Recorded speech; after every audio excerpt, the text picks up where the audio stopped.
네, 여러분 안녕하십니까. 덕꿀입니다.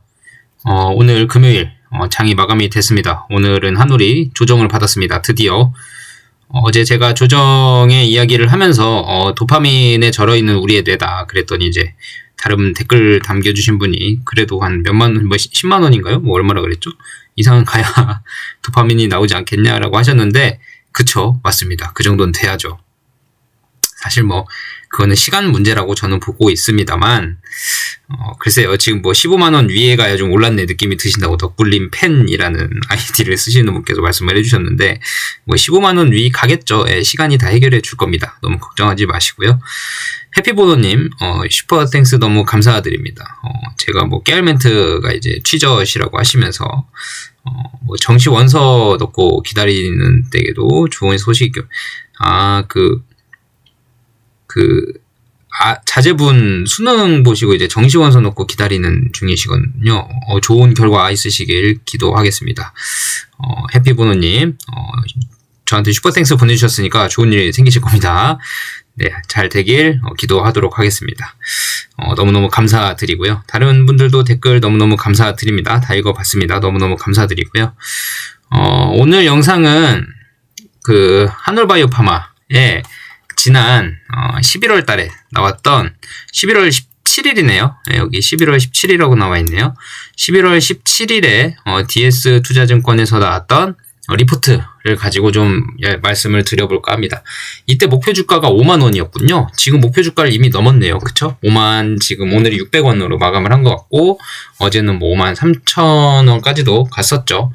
아무튼 지금 목표 주가를 이미 넘었습니다. 넘은 상태에서 하고 있는데 이 목표 주가는 사실 DS 투자증권에서 5만 원이라고 내세운 이유는 아직 TED 결과 발표가 나오기 전에는 목표 주가, 그러니까 5만 원 정도 가지 않겠냐라고 한 건데 사실 제가 말씀드렸죠. 이 목표 주가에 얽매이면 안 됩니다. 이 주식이 5만 원 넘어가면 비싼 거고 5만 원 미치면 싼 겁니다가 아니에요. 애널리스트마다 목표 주가가 다 다른 이유가 있죠. 그쵸? 어느 애널리스트는 엄청 높고 어느 애널리스트는 엄청 낮은 데는 다 이유가 있습니다. 그쵸? 그렇기 때문에 이 목표 주가에 너무 많은 의미를 두지는 마시고요. 이게 아무리 보고서가 좋은 내용이고 뭐 10만 원을 잡더라도 목표 주가는 사실 뭐 큰 의미는 없습니다. 지난번에 울프 리서치의 목표 주가 $50 그랬잖아요. 뭐 그 울프 리서치 이뮤노반트 리포트는 그 리포트를 쓴 작성 애널리스트가 그렇게 생각을 하는 거지 $50 꼭 가야만 한다는 아닙니다. $50의 가치가 있습니다라고 생각을 하고 있는 거죠.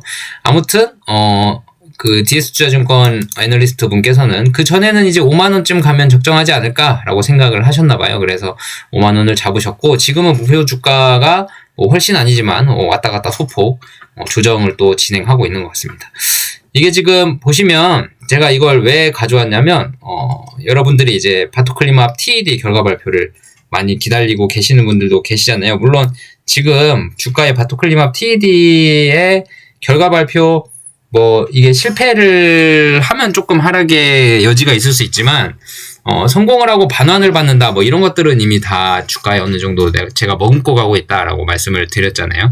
불확실성이 없진 않지만 바토클리맙 반환이라고 얘기가 나오면서 불확실성이라는 걸 한번 반영을 했고 지금 그 불확실성을 머금고 주가가 올라가고 있는 건 다음 아이메로프로바트에 대한 그레이브스병, 어제도 내내 말씀드렸죠. 그레이브스병에 대한 기업 가치를 반영을 하기 위해서 점점 올라오고 있는 거다라고 저는 생각을 하고 있습니다. 그래서 지금 갈 길이 바쁩니다. 그레이브스병에 대한 임상 데이터가 2027년 거의 말로 예정이 되어 있는데 2027년 말쯤 되면 그레이브스병 데이터가 성공적으로 나와준다면, 그러니까 뭐 임상이 중간에 뭐 환자가 부작용으로 뭐 안 좋게 되거나 그런 경우가 아닌 이상은 임상이 잘 마무리가 될 것 같고요.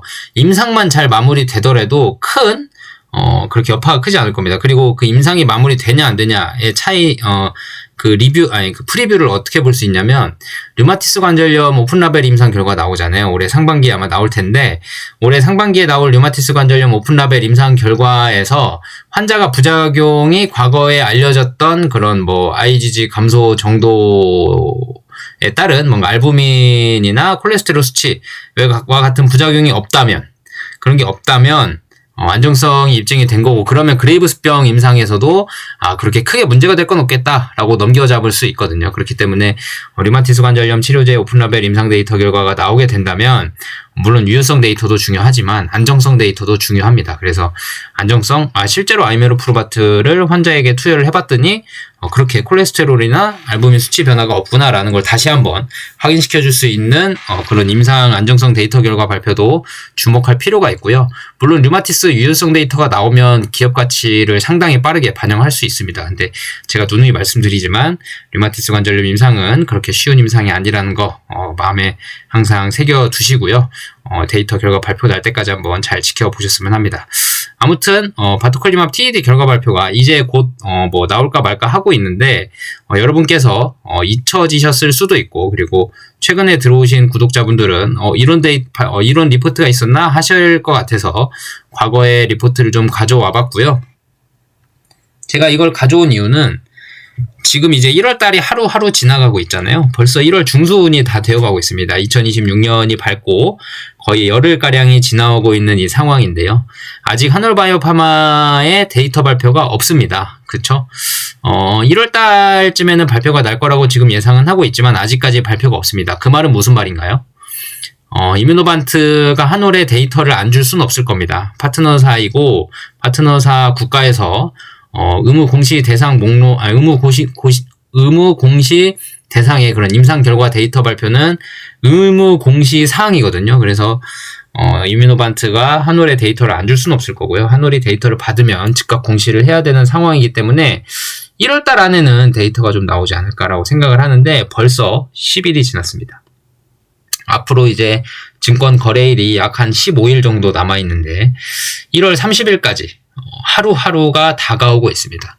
이제 언제 터질지 모르는 유효성 데이터 발표라고 해도 과언이 아닌 상황이죠. 물론 그렇다 그래서 절대 제가 무리하게 투자하라고는 말씀 안 드리잖아요.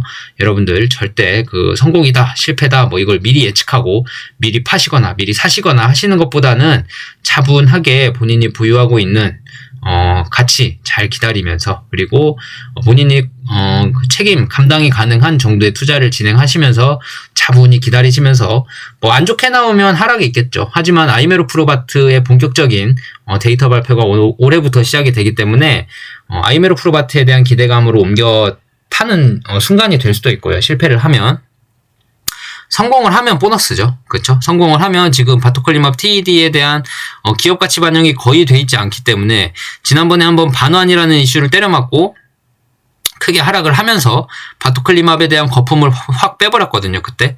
그렇기 때문에 TED 데이터가 나오더라도 그렇게 크게, 만약에 잘 나온다면 보너스로 많이 상승을 하겠지만 못 나온다 그래도 그게 그렇게 크게 하락을 할 것 같진 않은, 만약에 유효성 실패를 냈다 그러면은 일부 조정이 있을 수는 있습니다. 하지만 그 정도 한 조정이 한 20% 30% 갈 거냐, 그 정도까지는 아닌 것 같아요. 그러면 아이메로프로바트에 대한 기대감도 꺾여버린 것처럼 보이기 때문에 그 정도는 아닌 것 같고요. 만약에 바토클리맙이 실패했다 그러면 아이메로프로바트도 실패한 거 아니야? 라는 생각이 들 수는 있습니다. 하지만 그 류마티스 관절염 임상을 한번 열어보면 괜찮겠죠. 류마티스 임상에서 류마티스 임상이 만약에 유효성 결과가 그렇게 드라마틱한 결과가 잘 나오지 않더라도 안정성 면에서 어느 정도 검증이 된다면 그레이브스병만 바라보고 가도 될 정도의 시장 사이즈를 그레이브스병이 가지고 있기 때문에 여러분들 그렇게 크게 걱정 안 하셔도 될 것 같습니다. 일단은 지난번 레포트를 가져온 이유는 여러분들의 일정 확인해서 꼼꼼히 한번 더 검증해보고, 그리고 1월 말까지 기다려야 될 충분한 근거가 있구나라고 좀 생각을 하시게끔 제가 도움을 좀 드리고자 이렇게 과거 자료를 가져왔고요. 천천히 어느 정도만 읽어볼게요. 이걸 다 읽으면 너무 과거에 있던 영상 한번 참고해보시면 더 좋을 것 같고요. 11월 17일 날 올라온 거니까 11월 17일 영상쯤에 가보면 있지 않을까 싶어요. 한번 찾아보시면 아마 도움이 될 겁니다. 일단은 천천히 한 번 더 복습 차원에서 한번 읽어볼게요. 여러분들이 중요한 이런 이벤트 같은 것들을 놓치시면 안 되니까 한번 천천히 읽어보겠습니다. 일단은 12월 데이터 발표 일정 변경 없을 이렇게 돼 있는데 12월 발표는 안 했죠. 그렇죠? 12월 발표는 안 했습니다. 탑라인 데이터는 의무 공시 대상이다.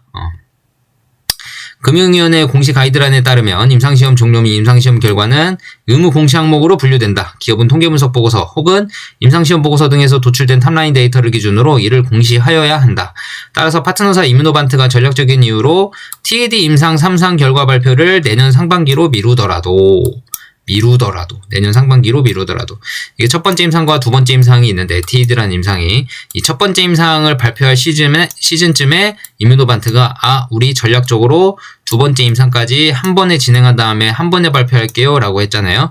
그래서 TED 임상 3상 결과 발표를 내년 상반기로 미루더라도 이 얘기가 두 번째 임상 데이터 결과 발표로 미루더라도 그 얘기입니다. 하지만 한올은 규정에 따라 자체적으로 탑라인 데이터를 공시할 의무가 있다. 즉 한올바이오파마 입장에서 TED 임상 3상 결과는 예정된 공개 일정, 그러니까 올해 12월, 그러니까 2025년 12월 작년이었죠. 이때 공개 안 했죠. 늦어도 내년 1월. 여기 보이시죠? 아직 이 입장이 변동된 바는 없습니다. 늦어도 내년 1월에 변동이 없으며 기존 타임라인 그대로 발표될 가능성이 높다라고 되어 있습니다. 자, 늦어도 내년 1월. 그러니까 곧 1월 30일 안에 남은 3주 안에 바토클리맙 TED 데이터 결과가 발표가 됩니다. 언제가 될진 아무도 모르죠. 월요일 저녁에 바로 발표를 할지, 로이반트, 이뮤노반트가 이제 곧 JP모건 헬스케어 컨퍼런스에 참가를 하는데 그때 깜짝 발표를 할지 아무도 모르는 거죠. 근데 이게 시기상 글쎄요. 저는 확인하는 시간을 뭐 정확히는 알지 못하겠지만 JP모건 헬스케어 컨퍼런스에서 깜짝 발표를 하는 가능성도 사실 경우의 수도 어느 정도 확률이 있다고는 생각을 해요. 왜냐하면 1월 30일 말까지 가져가기에는 데이터 그 확인 날짜가 너무 늦거든요. 그러니까 그 전에 아마 1월 말이 되기 전에 확인이 가능할 것 같아요. 그러면 이뮤노반트든 한올이든 이제 동시에 공시를 하게 될 텐데 1월 말까지 가져가기엔 너무 늦은 이벤트고요. 그렇다 그래서 뭐 JP모건 헬스케어 컨퍼런스 이후에 결과가 나올 수도 있죠. 그거는 이제 아무도 모르는 거고. 하지만 JP모건 헬스케어 컨퍼런스에서 깜짝 발표를 하더라도 그렇게 빠른 시간은 아니다. 데이터 확보하기에 그렇게 빠른 시간은 아니다. 그러니까 적당한 시기에 발표를 하는 게 JP모건 헬스케어 컨퍼런스라고 저는 조금 예상을 하고 있고요. 만약에 그게 아니라면 그 이후에라도 언제든지 날 거니까 너무 조바심 내실 필요 없고, 일단은 1월 달에 이번 남은 3주 안에 바토클리맙 TED에 대한 결과 발표가 아마 따로 예상이 된다라고 지금 리포트에서는 언급을 하고 있습니다. 자, 2023년 유한양행을 기억하자. 자, 2023년 유한양행을 기억하자. 자, 어떤 내용인지 한번 읽어볼까요? 2023년 레이저티닙 글로벌 임상 3상 결과 발표 이후에 시가총액이 약 279%, 2배 반 이상 증가를 했죠. 주가 재평가를 경험했다. 임상 3상 발표 직후인 23년 10월 18일 기준 시가총액은 약 4.7조 원에 불과했으나 24년 8월 19일 허가 승인 시점에는 약 7.8조 원. 그러니까 23년 10월 18일. 이때가 언제예요? 23년 10월 18일이고, 이때가 24년 8월 19일이죠. 그러면 몇 달 차이죠? 약 한 10개월. 10개월 차이 만에 시가총액이 이만큼 불었어요. 그러니까 임상 3상 결과 발표를 하고 긍정적인 데이터 결과를 발표했을 때 시가총액이 4.7조 원인데, 허가 승인 시점. FDA가 허가 땅땅땅 때리는데 10개월이 걸린 거예요. 10개월이 걸린 이 시간 동안 시가총액이 2배로 늘어났죠. 그쵸? 거의 2배 가까이 됐습니다. 그리고 9월 상업화 마일스톤 등으로 연속된 모멘텀으로 고점 기준 시가총액이 약 13.1조 원까지 상승을 했다. 이 얘기입니다. 9월 상업화 마일스톤 수령 등의 연속된 모멘텀. 자, 상업화 마일스톤 수령은 언제예요? 8월 달에 지금 24년 8월 달에 8월 19일에 지금 7.8조 원인데 9월 달에 마일스톤 받아가면서 모멘텀이 생기니까 13.1조 원까지. 그러니까 한 달 만에 거의 주가가 2배까지는 아니지만 그러니까 4.7조 원에서 13.1조 원까지라고 생각하면 약 1년 만에 3상 긍정적인 데이터 발표를 하고 FDA 허가 신청까지 하고 FDA 승인까지 나고 하는 이 기간 1년 동안의 시가총액이 4.7조 원에서 13.1조 원으로 늘어났습니다. 그 말은 무슨 말이냐면 한올 같은 경우는 지금 올해 1월 발표를 하잖아요. 올해 1월 시가총액이 약 2.7조 원입니다. 지금 2.7조 원인데 올해 1월에 데이터 발표하고 그 다음에 내년 상반기에 두 번째 3상이 있다 그랬죠? 이 두 번째 3상 데이터 결과까지 발표를 하면 내년 상반기 한 6월 정도가 될 거예요. 6월 정도에 3상 결과까지 발표를 하고 만약에 첫 번째 임상 결과를 이번 1월에 발표를 할 때 성공이다. 그러면 두 번째 임상은 당연히 성공일 거거든요. 그러면 3상 성공에 대한 모멘텀으로 2.7조 원에 대한 시가총액이 좀 더 오르겠죠. 그쵸? 얼마까지 오를지는 저도 모르니까 오르겠죠. 그러면 2027년 6월까지는 1년이 지난 시간이잖아요. 1년이 지난 이 시간 동안에 FDA가 승인을 하겠죠. FDA가 3상 데이터가 좋았으니까 우리가 승인할게 라고 승인을 할 거 아니에요. 이 1년의 시간 동안 시가총액이 얼마나 올랐단 얘기예요? 유한양행은 279%. 한올이 279%가 오르면 약 한 3배 정도 됐다는 얘기니까 7조 원 정도 됩니다. 7조 원. 지금부터 3배면 이제 주가가 15만 원 정도 수준이죠. 그쵸? 그러니까 2027년 6월경에는 만약에 이번 TED 임상 결과 발표가 긍정적이고 유효성 데이터도 좋고 그러니까 어느 정도 태폐자보다 안 좋을 거라는 건 우리가 알고 있고 안정성 데이터는 좋을 거라고 예상을 하고 있는데 그 예상대로만 나와준다면 반환이고 이뮤노반트가 상업하고 할 거 없이 어떻게 해서든 한올이 상업화를 할 거기 때문에 그리고 일본에도 판권 수출할 거 아니에요. 진행을 할 거기 때문에 시가총액의 상승은 상당히 가파르게 이루어질 거다. 1년에 3배 가는 주가가 주식이 여러분들 보면 진짜 많아 보이잖아요. 그거는 많긴 해요. 많긴 한데 우리가 그런 주식만 바라보면 또 그렇게 보여요. 근데 사실 내가 찾아서 1년에 3배 가는 주가 지금 당장에 여러분들 올해 지금 1월이잖아요. 올해 12월에 3배 갈 주가 어떤 게 3배 갈까요? 라고 찾아보라 그러면 상당히 어렵습니다. 그렇죠? 하지만 우리는 일단 확률이 높은 주식을 들고 있다는 거죠. 1년에 3배 갈 수 있는 가능성을 가진 주식을 우리가 들고는 있다. 다른 데서 찾을 필요 없다. 1년에 3배가 상당한 겁니다. 이거 주식 수익률 뿐만이 아니라요. 이 포텐이 상당한 거죠. 그리고 그 정도 사이즈면은 다른 수익률 다 따라잡잖아요. 그쵸? 잭팟 수익률이 이런 데서 이제 나오기 시작하는 겁니다. 물론 제가 허파에 바람 부는 얘기일 수 있어요. 근데 여러분들 나름대로 투자를 잘 생각해서 판단하셔야 되는데 일단 유한양행은 그랬다.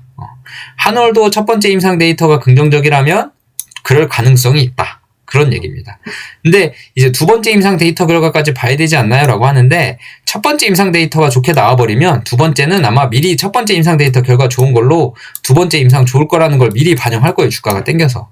그러니까 이번 1월 말까지 뭔가 주가의 트리거가 분명히 있긴 합니다.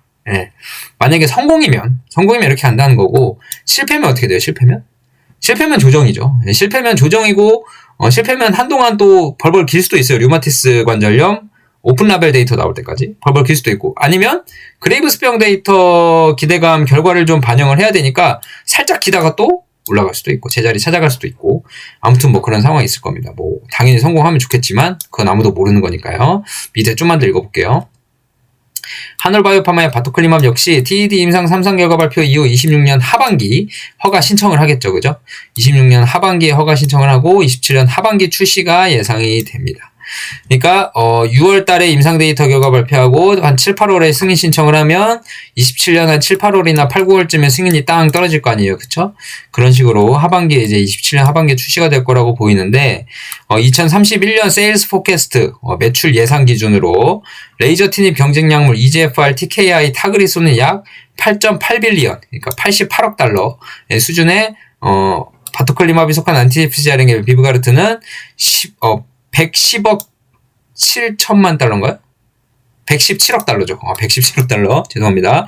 117억 달러로 추정이 된다. 그러니까 타그리소보다 비브가르트의 시장 사이즈가 더 크다. 이는 안티FcRn 시장이 EGFR TKI보다 약 30% 이상 큰 시장임을 시사를 하는 거고요. 안티FcRn이 현재 CIDP, MG, ITP 외에도 저항점 확장의 가능성이 열려 있으며 추가적인 임상 성공 크기에 따라 시장 크기 역시 확대될 전망이다. 로열티 측면에서는 한올은 매출 기반 로열티 100%를 다 수령하는 반면 100%를 수령한다는 게 매출이 10억 간단히 얘기해서 10조다. 매출이 10조면 이 10조를 그대로 계산식에 넣어서 약 10에서 15% 자리에 매출에 대한 로열티, 그러니까 1에서 1.5조 원 정도의 매출로 계산이 다 되는데, 우리가 한올이 다 가져오는데 레이저 티닙과 오스코텍은 6대4로 배분을 하기 때문에 유한양행은 6만 가져간다. 0.6만 가져간다. 그러니까 똑같은 10조 매출이 일어나면 한올은 1조에서 1조 5천억을 다 가져오는데 레이저 티닙은 여기서 6천억은 유한양행, 4천억은 오스코텍 이렇게 나눠 가진다 이겁니다. 그러니까 한올이 좀 더 매출 로열티에 대한 퍼포먼스가 더 세다 그 얘기입니다. 유한양행보다. 그러니까 23년 때 유한양행을 기억하자라는 내용이 있었습니다. 과거 리포트에서. 그래서 바토콜림합이 출시된 경우 TED 정직 내 퍼스트 클래스 자리로서 최대 3.7빌리언의 매출을 기대할 수 있다. 자, 퍼스트 클래스로서 이거 아제넥스가 실패하면서 이제 굳어져 버렸죠. 그쵸? 이제 퍼스트 클래스이자 베스트 클래스 다 노리는 겁니다. 퍼스트 클래스로서 최대 3.7빌리언의 매출을 기대할 수 있다. 따라서 12월, 이때 안 했죠? 이제 1월이죠. 1월에 발표될 TED 임상 3상 데이터는 한올바이오파마의 기업 가치가 대폭 변화할 핵심 모멘텀으로 될 것으로 판단한다. 자, 여러분들. 이 리포트를 읽은 사람과 안 읽은 사람의 차이는 뭘까요? 지금 이 순간에 와서. 지금 53,300원이잖아요. 이 리포트를 안 읽은 사람들은 이제 바토클림합 TED에 대한 성과가 나올 때도 됐고 실패할 수도 있고 성공할 수도 있는데 불확실성이 크니까 일단 매도를 하자 라는 사람이 생겼을 거고, 한올바이오파마는 아이메로 프로바트 다 하고 들고 있는 사람은 지금 고민도 안 할 거고요. 그죠? 근데 일단 바토클림합 TED를 보고 들어온 사람은 지금 불안하죠. 그죠? 주가는 올랐지, 데이터는 발표는 안 났지, 실패할 수도 있지, 기대감은 반영한 것 같지, 차익 실현할 땐가 하고 차익 실현할 수도 있죠. 하지만 이 리포트를 읽은 사람들은 어떻게 돼요? TED를 보고 왔어도 지금 올라왔어도 기다려볼만 할 것 같은데? 라는 생각을 하실 수 있죠. 그렇죠? 그러니까 이게 단타 하시는 분들은 오늘 빠져나가신 분들, 조정인데 오늘 좀 많이 빠져나가셨을 것 같긴 한데 수익 축하드리고요. 그리고 가신 분들이야 어쩔 수 없죠. 하지만 우리처럼 꾸준히 투자하고 모으고 주식 수를 확보하고 있는 사람들 입장에서는 TED 데이터가 기다려지기도 하지만 바토클림합 상업화가 기다려지기도 하고 아이메로 프로바트가 더 기다려지기도 하고, 그런 상황에서 지금 이 리포트의 복습은 상당히 중요한 그런 뭔가 내 주식을 홀딩하기 위한 뭔가 뭐라 그러죠? 투자 철학이라 그러나요? 아니면 홀딩하기 위한 마음가짐이라 그러나요? 그런 것들을 다시 새기기에는 조금 더 지금 시의적절한 보고서가 아닌가 싶어요. 지금 12월 아니면 1월이라 그랬는데 12월은 이제 발표가 안 났으니까 이제 다 해석을 1월로 생각을 하면 되죠. 그쵸? 자, 보시면 그래서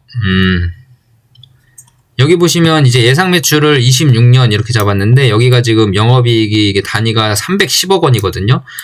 올해 영업이익 80억 원 예상했는데 310억 원이면 한 4배 가까이 뛰는 겁니다. 4배 가까이 뛰는데 왜 뛸까요? 네, 마일스톤 수령을 하니까. 그쵸? TED가 만약에 상업화를 하게 되면 마일스톤 수령을 하게 됩니다. 자, 임상시험 결과는 의무 공시 항목이다. 11월 10일 날 3상 데이터 공개 지연 발표. 자, 파트너사 이뮤노반트는 11월 10일 실적 발표에서 복잡해진 경쟁 상황을 고려해서 전략적으로 2개의 TED 임상 3상 중 첫 번째 1개 임상 데이터를 우선 공개하지 않고 2개 시험 결과 모두를 내년 상반기에 일괄 발표할 것으로 밝혔다라고 되어 있습니다. 이때는 아제넥스가 이미 TED의 임상에 대한 성공이냐 실패냐를 발표하기 전입니다.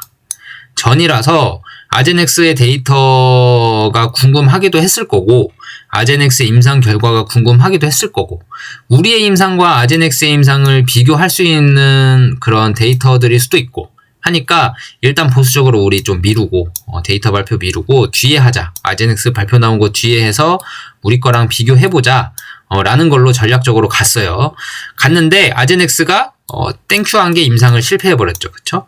그래가지고 이뮤노반트 입장에서는 이제 전략적으로 뒤로 밀었다가 이제 전략적으로 뒤로 미룬 이유가 아제넥스 TED 관련 임상이었을 텐데 그 데이터가 실패했다고 나와버려서 이제 전략적이라는 의미가 사실 거의 없어졌습니다. TED라는 질환에서의 안티-FcRn 경쟁사가 없어져 버린 거거든요. 독주입니다, 독주. 그래서 지금 이거는 이제 과거의 내용이었고 지금은 사실 전략적인 의미가 거의 없어져 버렸고요. 이에 따라 연내 기대되었던 결과 발표는 약 최대 6개월까지 지연될 가능성이 제기되었다. 단 이러한 임상 결과 발표 일정 조정은 임상 진행 속도와는 무관하며 이뮤노반트는 데이터는 예정대로 곧 확보될 것으로 언급하였다. 그래서 이뮤노반트는 2025년 12월 11일 인베스터 데이를 개최할 예정이면 개최했죠. 이미 이때 새로운 업데이트나 추가 발표할 예정임을 밝혔다. 이때는 안 했죠. 그죠? TED 임상 3상 결과가 향후 몇 주 내 확보될 것으로 기대되는 만큼 해당 시점에 TED 성공 여부를 발표를 기대할 수 있다. 이게 이 정도면 거의 한 달도 안 지났을 때거든요. 네. 11월 10일 날 이렇게 발표를 해놓고 임상은 11월 18일인가 정도에 끝난 걸로 알고 있는데 이 11월 18일 날 임상 끝나고 12월 11일이면 이제 텀이 한 달도 안 되는 텀이거든요. 그래서 아마 데이터 확보는 좀 어려웠을 것 같고요. 그래서 인베스터 데이 때 TED에 관련된 얘기가 없었죠. 네. 더불어 이번 실적 발표에서 TED 데이터가 향후 전략적 판단의 핵심 요소가 될 것이라는 점도 언급되었다. 이뮤노반트는 TED 데이터 확보 이후 파트너사와의 협의하에 바투클리맙 상호파 여부를 최종 결정하겠다는 입장을 밝혔다. 12월 11일에 TED 결과 발표할 줄 알았더니 뭐 했어요? 바투클리맙 반환 절차 지금 검토 중입니다. 특정 권리에 대해서 반환을 검토 중입니다. 논의 중입니다. 라고 했잖아요. 그쵸? 근데 사실 한올 입장에서는 반환에 대한 얘기가 여러 선택지 중 하나인 거지 반환을 받냐 안 받냐까지는 아니고요. 그리고 반환을 받더라도 도대체 어떻게 반환을 받을 거냐, TED까지 다 줄 거냐, 아니면 TED는 너네가 가져가고 상호파를 할 거냐, 뭐 이 정도의 논의를 하고 있는 걸 수도 있어요. 그건 내부자들만이 알 수 있겠죠. 한올바이오파마는 자체적으로 탑라인 데이터 공시 의무다. 단 이뮤노반트의 전략적 일정 조정과는 무관하게 한올바이오파마는 국내 공시 규정에 따라 자체적으로 탑라인 데이터를 공시해야 할 의무가 있다. 금융위원회의 제약바이오 기업 공시 가이드라인에서는 임상시험 종료 및 임상시험 결과를 의무 공시 항목으로 규정하고 있으며 기업은 통계분석 보고서 혹은 임상시험 보고서 등에서 도출된 타임라인 데이터를 기준으로 이를 공시하여야 한다. 즉 한올바이오파마의 입장에서 TED 임상 3상 결과는 예정된 공개 일정, 그러니까 올해 12월은 아니죠. 2025년 12월은 안 됐고 늦어도 내년 1월, 이제 앞으로 남은 3주 안에 변동이 없으며 기존 타임라인 그대로 발표될 가능성이 높다라고 되어 있습니다. 실제로 한올바이오파마는 과거 중증근무력증 임상 3상 결과에서도 이뮤노반트가 탑라인 데이터를 공개한 3월 19일 직후인 3월 20일 탑라인 데이터 결과를 발표를 자체 공시를 또 했었어요. 그쵸? MG 임상 3상 결과 발표 공시 전례를 고려했을 때 이번 TED 임상 3상 공시에서도 프라이머리 엔드포인트 달성 여부 및 해당 지표의 통계적 유의성 그리고 핵심 안전성 데이터를 확보할 수 있을 것으로 기대된다라고 되어 있습니다. 자, 유한양행을 기억하자. 여기 일정 부분만 읽을게요. 다 읽을 필요는 없을 것 같습니다. 23년 레이저티늄 글로벌 임상 3상 결과 발표 시가총액 약 279%. 그러니까 여기 나와 있죠. 23년 10월에는 4.7조 원이었던 게 23년 10월에는 13.1조 원으로 약 1년 만에 몇 배가 됐어요? 3배가 됐습니다. 3배. 3배가 좀 안 됐는데 약 3배. 279%라고 했죠, 아까. 네. 임상 발표 직후인 23년 10월 18일 기준 시가총액은 약 4.7조 원에 불과했으나 8월 19일 허가 승인 시점엔 7.8조 원이고 상호파 마일스톤 수령 등의 연속된 모멘텀으로 13.1조 원까지 3배 정도가 상승을 했다. 안티FCRN 시장의 크기는 오히려 그 EGFR TKI 대비보다 클 거다. 아까 위에서 말씀드렸죠. 그쵸? 그래서 안티-FcRN 시장이 30% 이상 더 큰 시장임을 알 수 있고요. 그리고 매출 기반 로열티를 한올은 100% 다 수령하는 반면에 오스코텍과 유한양이 6대4로 수익을 분배하는 면에서 차별화가 있다. 그러니까 아까 보면 23년 10월에서 24년 10월이니까 이 유한양의 시가총액 추이를 보면 23년 10월이면 이쯤이거든요. 23년 10월이면 이쯤입니다. 이쯤이었던 게 24년 10월이면 여기쯤까지. 이렇게 3배의 트리거가 올랐다. 이때가 3상 결과 발표 긍정적입니다 라고 결과 발표가 나왔고요. 여기서 이제 FDA 허가가 여기서 아마 떨어졌겠죠. FDA 허가라고 떨어졌고 여기서 FDA 9월달이니까 이쯤에서 떨어졌겠네. 이쯤에서 FDA 허가가 떨어졌을 거고 여기는 이제 마일스톤 수령 이렇게 됐겠죠. 그쵸? 타그리스와 비브가르트의 차이입니다. 이게 비브가르트고요. 이게 타그리스입니다. 차이가 나죠. 네. 아제넥스는 매출이 점점 올라가고 있습니다. 전부 다 비브가르트 매출입니다. 자, 그래서 TED 바토클리마비 퍼스트 인 클래스다. 이건 더 확실해졌죠. 아제넥스가 이제 12월 달에 임상을 포기하면서 더 확실해졌습니다. TED 정증의 하나의 바토클리마브는 안티-FcRn 중 퍼스트 인 클래스로서 출시될 전망이다. 이제 조기에 출시하여 빠르게 점유율을 확보하는 전략이 중요한 안티-FcRn 시장의 특성상 비브가르트 대비 1년 빠르게 출시하는, 이게 1년 빠르게 출시하는 이제 아니죠. 비브가르트는 이제 없어졌습니다. 이제 바토클리마브 혼자 출시하는 안티-FcRn 특성상 바토클리마브는 시장에서 유의미한 점유율을 확보할 수 있을 것으로 전망한다. 이렇게 읽어도 되겠죠, 그죠? 효능이 유사할 경우 1년 우선 출시한 경우에도 MS 확보 이것도 취소해도 되죠, 그죠? 아제넥스 혼자밖에 이뮤노바트 혼자밖에 없습니다. MG 바토 출시되더라도 유의미한 MS 확보 이거는 맞죠, 그렇죠?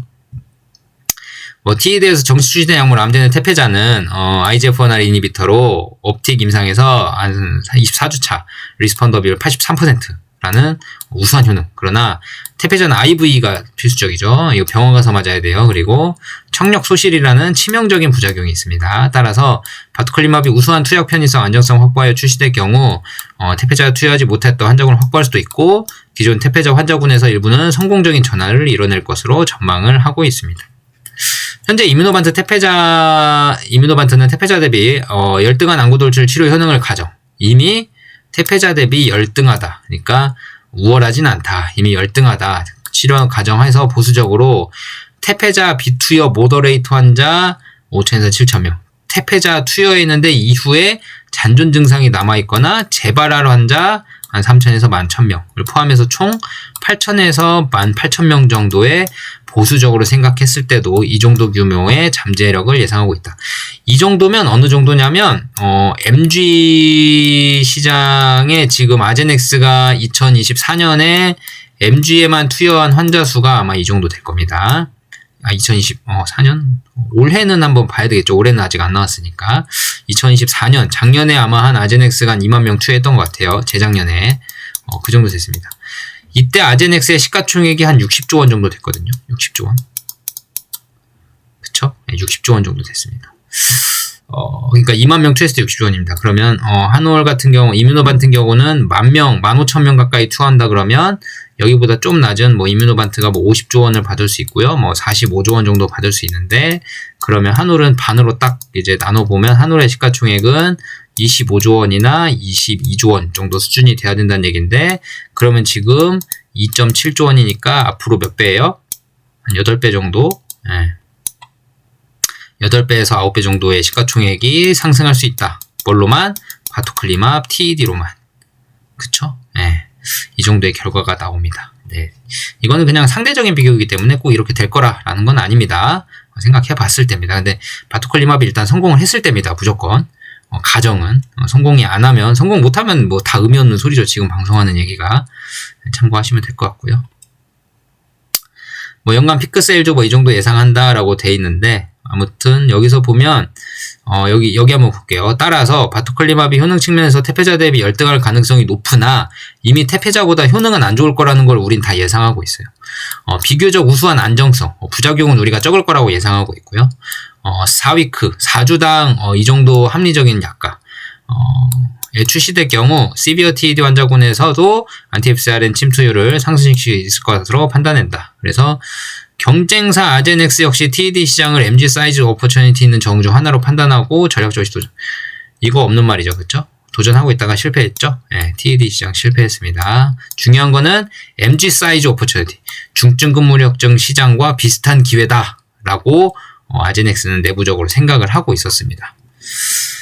자, 그래서 따라서 12월이 아니라 1월에 발표될 TED 임상 3상 데이터는 바토클리마브의 출시 여부를 결정지을 핵심 데이터가 될 것으로 판단된다 라는 리포트였습니다. 여기까지 읽을게요. 지난 11월 17일에 나왔던 리포트를 다시 한번 가져와 봤는데요. 달라진 내용은 사실 임상 예상 데이터 예상 발표 그 달 12월이 아니라 1월이다. 이 정도 변경됐고 나머지 이야기는 그때나 지금이나 달라진 게 없어요. 사실. 그쵸? 달라진 내용은 없고 시기만 좀 달라졌습니다. 12월에 발표할 걸 지금 1월 정도로 미뤄진 상황이고요. 지금 당장에 발표가 나도 크게 무리 없는 상황이에요. 그래서 저는 늘 말씀드리지만 저는 투자금을 통장에 못 갖고 있는 사람이라서 항상 투자가 돼 있습니다. 어딘가엔 시드머니 현금을 보유한다라는 개념이 저는 투자 철학이 없어요. 그래서 한올바이오파마도 제가 담을 수 있는 만큼은 열심히 담아서 데이터를 기다리고 있는 입장이고요. 1월 말까지는 이제 좀 기다려봐야 되지 않나. 그 전에 이제 월급날이 한 번은 오니까 월급날 오면 한 번은 좀 더 살 수 있겠네요. 몇 주라도. 한 4-5주, 3-4주라도 조금 더 살 수 있는 기회가 있다면 좋을 것 같습니다. 그때 좀 미리 조정을 받고 있어주면 그나마 싼 가격에 사면 좋을 텐데 아무튼 한 번은 더 살 기회가 남아있을 것 같아서 좀 다행이고 그 전에 결과 발표가 나버리면 뭐 긍정적으로 나와서 주가가 올라가 버리면 뭐 그것도 땡큐고요. 네, 그건 더 좋겠죠. 남은 주주분들도 다 좋으실 거고요. 아무튼 지금 데이터가 이번 주까지 안 났으니까 다음 주부터는 언제든지 발표가 나도 이상할 타임라인은 아니다. 이거는 좀 알고 계셔야 될 것 같아요.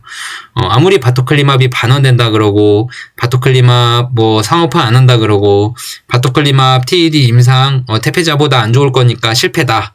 그리고 바토클리맙 TED 아제넥스에서 TED 실패했기 때문에 바토클리맙 TED도 실패다. 이런 안 좋은 얘기가 다 들어가 있지만 그럴 때일수록 주가는 리스크가 점점 없어진 겁니다. 이제는 악재를 다 반영하고 때려맞은 주가이기 때문에 리스크가 전혀 없다고는 얘기 못하지만 많은 리스크가 빠져있는 주가입니다. 그런 상황에서 만약에 긍정적으로 나와준다면 이제 호재에 반영할 일만 남은 상황이 된 거죠. 그쵸? 여러분들 한번 그 정도면 기다려볼 만 하지 않나요? 악재를 다 때려 맞은 상태에서 호재만 기다리고 있는 상황이라면 호재만 언제 나오나 바라보고 있는 주가라면 가지고 있을 만 하지 않을까요? 여러분들 지금 이번 주부터 다음 주부터 이제 1월 12일부터 새로운 한 주가 또 주식장이 열리는데 과연 1월 30일까지 도대체 언제 발표될지 모르는 데이터를 보고 홀딩을 하고 있는 전략이 가장 좋을 것 같습니다. 영상 이것으로 마무리하겠고요. 다시 한번 복습 차원에서 말씀을 드렸고 좋아요, 구독하기 안 눌러주신 분들 꼭꼭 눌러주시고 댓글 편하게 달아주시면 감사하겠습니다. 영상은 아마 또 일요일에 올라갈 것 같아요. 일요일날 찾아뵙도록 하겠습니다. 감사합니다.